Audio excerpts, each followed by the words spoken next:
suami lo mau jadi ketua di sini. Oh. Paham lo? Iya. Jadi kalau lo mau berkorban, lo mau jadi ketua, lo harus ada yang dikorbanin. Karena lo bukan orang kaya, akhirnya istri lo yang dikorbanin. Karena yang lain yang punya segalanya itu yang di situ itu orang kaya banget kan di Medan. Yang datang-datang juga orang kaya. Dan memang kan dia notabene gue ceritain dari awal dia keluarga tidak mampu.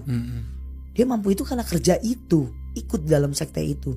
Dan yang dimana gue tahu kalau itu tuh admin marketing dia jadinya. Lu mau kaya lu ikut gue. Tapi dia nyari orang-orang kaya. Nyari ini nih nasabah. Nah. Dan dia baru tahu ternyata aku disiksa kayak gitu. Kalau ayah itu mau naik jadi ketua di situ. Dan lo tahu anak itu dilahirkan di situ juga. Kayak gimana anaknya? Kalau yang ketiga masih aman. Dia tidak cacat tangan, tidak cacat kaki, bisa jalan, tapi dia bisu dan tuli. Dia gagu, dia nggak bisa dengar gitu. Tapi bagi dia itu tamparan gede gitu kan. Kalau ditanya kenapa, dokter pun bingung kenapa bisa bisu sama tuli. Karena kan dia juga kalau ke dokter yang bener-bener ahli dokter, dia nggak mungkin dong ceritain kronologisnya. Gue jadi sesembahan suaminya gitu.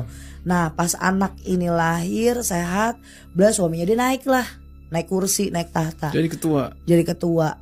Walaupun masih tetap di bawah tuh orang dua itu. Jadi dia kayak di bawahnya dia, tapi ketua dari semua member-member baru. Nah, dia boleh pulang. Pas pulang inilah dapat kejadian yang bagi dia itu gue harus pergi dari sini, gue nggak boleh kayak gini. Jadi si anaknya ini yang bisu sama tuli ini kan bisa nulis.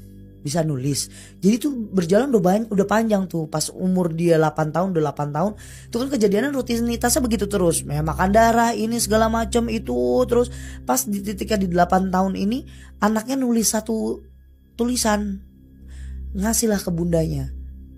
Yang bikin shock bundanya saat bundanya lagi hamil, masih hamil tuh anak yang mau dibawa ke gua itu masih sebulan. Belum ada 2 bulan, anak keempat. Jadi dia ngomong, "Bun, aku minta maaf, aku mau kasih tahu kalau ayah jahat." Nanya dong, kenapa jahatnya? Dan lo tahu, itu anaknya dia 8 tahun dipakai sama ayahnya. Diperkosa sama ayahnya. Cuma buat ngambil apa? Darah virgin ya biar dia naik lagi. Wah sakit. Gila ini mah. Udah 8 tahun loh. Dan itu baru 8 tahun Jo. Kita hitung kelas pasti kelas 2, kelas 1, kelas 2 SD. Anak sendiri loh.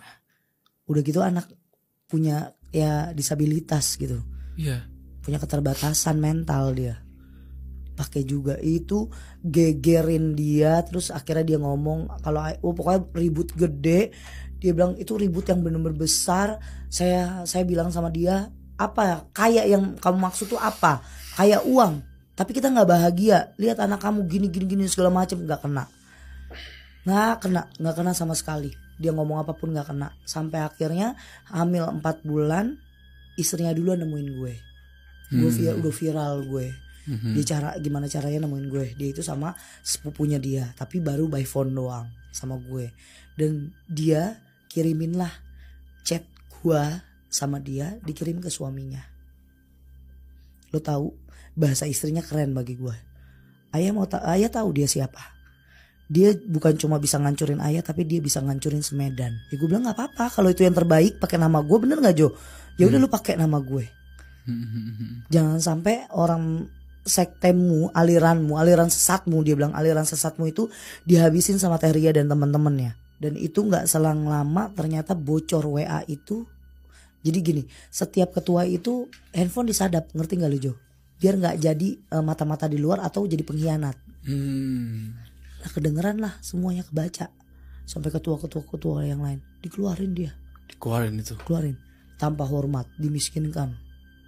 Semua hartanya diambil. Semuanya dimiskinkan, dinolkan. Tapi nggak begitu aja ya, dalam waktu 2 minggu aja dia diserang dulu.